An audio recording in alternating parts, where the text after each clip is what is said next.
നമസ്കാരം. തിരുവോണ ദിനത്തിൽ മലപ്പുറത്ത് ജനതയെ ആശങ്കയിലാഴ്ത്തിക്കൊണ്ടായിരുന്നു വീണ്ടും നിപ്പ സ്ഥിരീകരിച്ചത്. പൂനെ വൈറോളജി ലാബിൽ നിന്നും ഉള്ള റിസൾട്ട് പുറത്തു വന്നതോടുകൂടിയാണ് മരണപ്പെട്ട 24-കാരന് നിപ്പയുണ്ട് എന്ന് സ്ഥിരീകരിക്കാൻ സാധിച്ചത്. മലപ്പുറത്ത് കനത്ത ജാഗ്രത തുടരുകയാണ്. സ്വാഗതം ന്യൂസ് ട്രെൻഡ്സിലേക്ക്.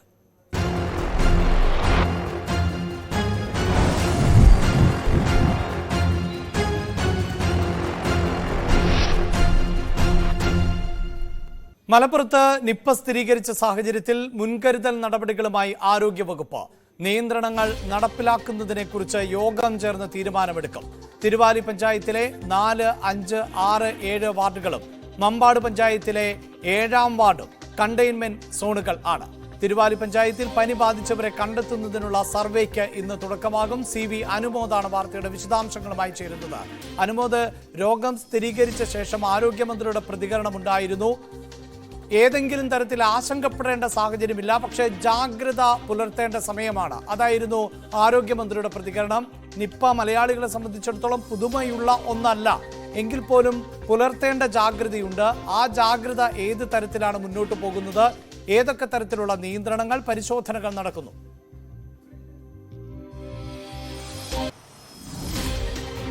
അഭിലാഷ്, ഇപ്പോൾ ഏറ്റവും പുതിയതായിട്ടുള്ള നിർദ്ദേശങ്ങൾ സർക്കാർ പുറപ്പെടുവിച്ചിട്ടുണ്ട്. അതിൽ ഇപ്രകാരമാണ് പറയുന്നത്. തിരുവാലി പഞ്ചായത്തിലെ 4, 5, 6, 7, മമ്പാട് പഞ്ചായത്തിലെ 7 വാർഡുകളിൽ പ്രത്യേക നിയന്ത്രണങ്ങൾ നിർദ്ദേശിക്കുന്നു. പൊതുജനങ്ങൾ കൂട്ടം കൂടാൻ പാടില്ല.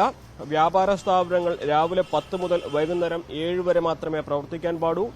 പാൽ, പത്രം, പച്ചക്കറി എന്നിവയ്ക്ക് രാവിലെ 6 മുതൽ പ്രവർത്തിക്കാവുന്നതാണ്. മെഡിക്കൽ സ്റ്റോറുകൾക്ക് ഈ നിബന്ധനകൾ ബാധകമല്ല. സിനിമാ തിയേറ്ററുകൾ പ്രവർത്തിക്കാൻ പാടില്ല. സ്കൂളുകൾ, കോളേജുകൾ, മദ്രസകൾ, അംഗനവാടികൾ, ട്യൂഷൻ സെന്ററുകൾ എന്നിവയും പ്രവർത്തിക്കാൻ പാടില്ല. അതുപോലെ തന്നെ മലപ്പുറം ജില്ലയിൽ പൊതുവായിട്ട് ജനങ്ങൾ കൂട്ടം കൂടുന്നത് ഒഴിവാക്കണം, മാസ്ക് ധരിക്കണം, അങ്ങനെയുള്ള ആഘോഷങ്ങളിൽ, കൂടിച്ചേരലുകളിൽ ആളുകളുടെ എണ്ണം കുറയ്ക്കണം തുടങ്ങിയ നിർദ്ദേശങ്ങൾ പൊതു നിർദ്ദേശം എന്ന തരത്തിൽ നൽകിയിട്ടുണ്ട്. ഇതിലേറ്റവും പ്രധാനപ്പെട്ട കാര്യം തിരുവാലി പഞ്ചായത്ത് കേന്ദ്രീകരിച്ച് ഇനി നടക്കാൻ പോകുന്ന നടപടിക്രമങ്ങളാണ്. ഇന്നിപ്പോൾ പനി സർവേ അവിടെ ആരംഭിക്കാൻ പോവുകയാണ്. അതായത് മുൻപ് 2 മാസം മുൻപ് നമ്മൾ പാണ്ടിക്കാട് നിപ്പ സ്ഥിരീകരിച്ചപ്പോൾ ആരോഗ്യമന്ത്രിയുടെ നേതൃത്വത്തിൽ മലപ്പുറത്ത് ക്യാമ്പ് ചെയ്തുകൊണ്ട് നടപ്പാക്കിയ കാര്യങ്ങൾ മനസ്സിലാക്കിയതാണ്. അതിന്റെ അതേ മാതൃകയിൽ തന്നെയാണ് തിരുവാലിയിലും സാഹചര്യങ്ങളുള്ളത്. ഓരോ വീടുകളിലും ആരോഗ്യവകുപ്പിന്റെ പ്രവർത്തകർ നേരിട്ട് ചെന്ന് അവിടുന്ന് വിവരങ്ങൾ ശേഖരിച്ച് പനി അല്ലെങ്കിൽ ഈ അസുഖങ്ങളുടെ എന്തെങ്കിലും ലക്ഷണങ്ങളുണ്ടോ എന്ന് ഉറപ്പാക്കുക, അവർക്ക് ഐസൊലേഷൻ വേണ്ടവരെ അങ്ങനെ മാറ്റുക, അല്ലാത്തവർക്ക് വേണ്ട ചികിത്സ നൽകുക. ഇത് ഏതെങ്കിലും തരത്തിൽ ഒരു വ്യാപനം ഈ മേഖലയിൽ ഉണ്ടായിട്ടില്ല എന്ന് ഉറപ്പാക്കാനാണ് ആരോഗ്യവകുപ്പിന്റെ ശ്രമം ഉള്ളത്. ഇതിലേറ്റവും ഒരു പ്രധാനപ്പെട്ട വെല്ലുവിളി, ഈ യുവാവ് ബംഗളൂരുവിലാണ് പഠിച്ചിരുന്നത്. ബംഗളൂരു കേന്ദ്രീകരിച്ചാണ് ഇയാൾ ഉണ്ടായിരുന്നത്. അപ്പോൾ ഈ വ്യാഴാഴ്ച മാത്രമാണ് ഇയാൾ നാട്ടിലെത്തിയത്. തിങ്കളാഴ്ച ഈ മരണത്തിന് കീഴടങ്ങുകയും ചെയ്തു. കേവലം 5 ദിവസം മാത്രമാണ് ഈ യുവാവ് മലപ്പുറത്ത് ജില്ലയിൽ ഉണ്ടായിട്ടുള്ളത്. അപ്പോൾ അതിനു മുൻപാണ് രോഗം അദ്ദേഹത്തിന് എവിടുന്നെങ്കിലും ലഭിച്ചിട്ടുണ്ടാവുക എന്ന നിഗമനമാണ് ആരോഗ്യവകുപ്പിനുള്ളത്. അങ്ങനെയാണെങ്കിൽ അത് എവിടെ നിന്നായിരിക്കുമെന്ന് കണ്ടെത്തേണ്ടതുണ്ട്. മാത്രമല്ല, ബംഗളൂരുവിലെ ഇയാളുടെ റൂട്ട് മാപ്പ് കൃത്യമായിട്ട് ലഭിച്ചിട്ടില്ല. അദ്ദേഹത്തിന്റെ ഒപ്പമുണ്ടായിരുന്നവരെ ട്രേസ് ചെയ്യുന്നുണ്ട്, യാത്ര ചെയ്തതിനെ ട്രേസ് ചെയ്യുന്നുണ്ട്. മറ്റ് സാധാരണ പഠിക്കുന്ന സമയത്തിന് പുറമെ എവിടെയെങ്കിലും വിനോദയാത്രകളോ അത്തരത്തിലുള്ള സഞ്ചാരങ്ങളോ ഉണ്ടായിട്ടുണ്ടോ ശ്രമിക്കുന്നുണ്ട്, അതിന്റെ വിവരങ്ങൾ അറിയാൻ ശ്രമിക്കുന്നുണ്ട്.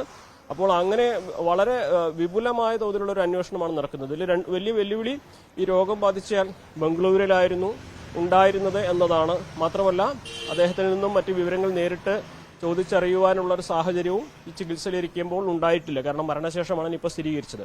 അങ്ങനെ 2 പ്രധാനപ്പെട്ട പ്രതിസന്ധി ആരോഗ്യവകുപ്പിന് മുമ്പിലായിട്ടുണ്ട്.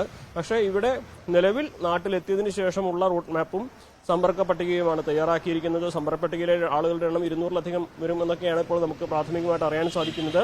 അതിൽ തന്നെ അദ്ദേഹവുമായി അടുത്തിടപഴകിയ ആളുകളുടെ അവരെ നേരിട്ട് പരിശോധനയ്ക്ക് വിധേയരാക്കാനുള്ള സാധ്യതയുണ്ട്.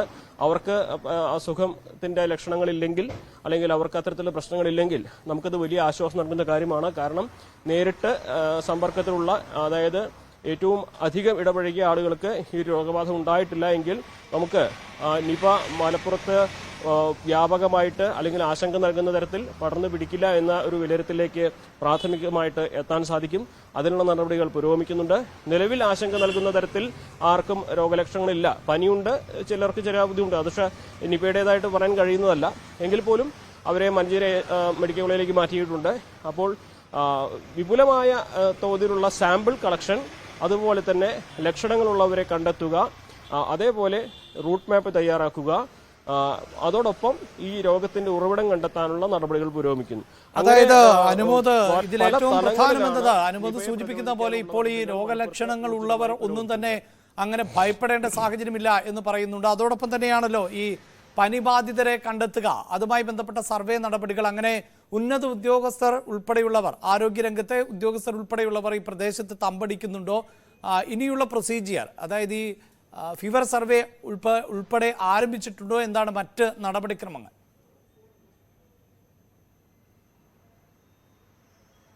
ആരോഗ്യവകുപ്പ് ഡയറക്ടർ നിലവിൽ തന്നെ മലപ്പുറത്ത് ഇന്നലെ എത്തിച്ചേർന്നിട്ടുണ്ട്. അപ്പോൾ ഓൺലൈനായിട്ടുള്ള യോഗങ്ങൾ പുരോഗമിക്കുകയാണ്. ആരോഗ്യമന്ത്രി ഇന്ന് വൈകുന്നേരത്തോടെ ഇവിടെ എത്തുമെന്ന തരത്തിലുള്ള സൂചനകൾ ലഭിക്കുന്നുണ്ട്. അത് നമുക്ക് കൺഫേം ചെയ്യാൻ കഴിഞ്ഞിട്ടില്ല. അതിന്റെ അത്തരത്തിലുള്ള നടപടികളും പുരോഗമിക്കുന്നുണ്ട്. ഫീവർ സർവേ ഈ 5 വാർഡുകളിൽ ഇന്ന് രാവിലെ 10 മണിയോടെ ആരംഭിക്കുമെന്നാണ് അറിയിച്ചിട്ടുള്ളത്.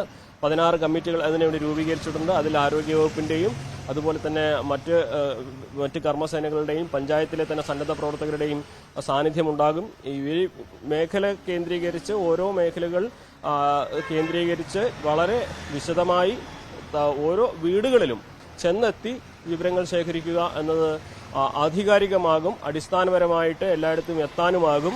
അങ്ങനെ ഈ ഒരു രോഗബാധയുടെ സാന്നിധ്യം, അതിന്റെ ഒരു സംശയം പോലും കണ്ടെത്താൻ കഴിയും എന്ന കണക്കുകൂട്ടലാണ് ആരോഗ്യവകുപ്പിനുള്ളത്. നേരത്തെ പാണ്ടിക്കാട് ഈ ഒരു രീതി വളരെ വിജയകരമായി നടപ്പാക്കിയതാണ്. കാരണം അവിടെ ഒരു കുട്ടി, 10 വയസ്സുള്ള ഒരു കുട്ടിക്കാണ് നിപ ബാധിച്ച് മരണം ഉണ്ടായത്. പക്ഷെ അവിടെ മറ്റൊരാൾക്ക് ഈ അസുഖം വരാതെ ഈ സാഹചര്യങ്ങൾ നിയന്ത്രിക്കുവാൻ, കൈകാര്യം ചെയ്യുവാൻ ആരോഗ്യവകുപ്പിന് സാധിച്ചിരുന്നു. അന്ന് പാണ്ടിക്കാട് നടപ്പാക്കിയ നിയന്ത്രണങ്ങൾ അതേപോലെ തന്നെ തിരുവാലി മേഖലയിലും കൊണ്ടുവരികയാണ് ചെയ്യുക. നമ്മളെ സംബന്ധിച്ച് 2 മാസങ്ങൾക്ക് മുൻപ് ഇതിനെ അതിജീവിച്ചതിന്റെ അനുഭവമുണ്ട്. അന്ന് നടപ്പാക്കിയ കാര്യങ്ങൾ എന്തൊക്കെയാണെന്ന് നമുക്കറിയാം.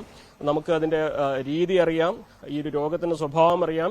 അപ്പോൾ മുൻ അനുഭവങ്ങൾ തന്നെയാണ് ഇവിടെ കരുത്താകുന്നത്. അതുകൊണ്ട് തന്നെ ആശങ്കപ്പെടേണ്ട സാഹചര്യം ഒട്ടും തന്നെ ഇല്ല എന്ന് ആരോഗ്യവകുപ്പ് പറയുന്നത് ഈ ഒരു അനുഭവത്തിന്റെ കൂടി അടിസ്ഥാനത്തിലാണ്. നിലവിൽ സ്ഥിതി ആശങ്കാജനകമല്ല. മുൻകരുതൽ വേണം, ജാഗ്രത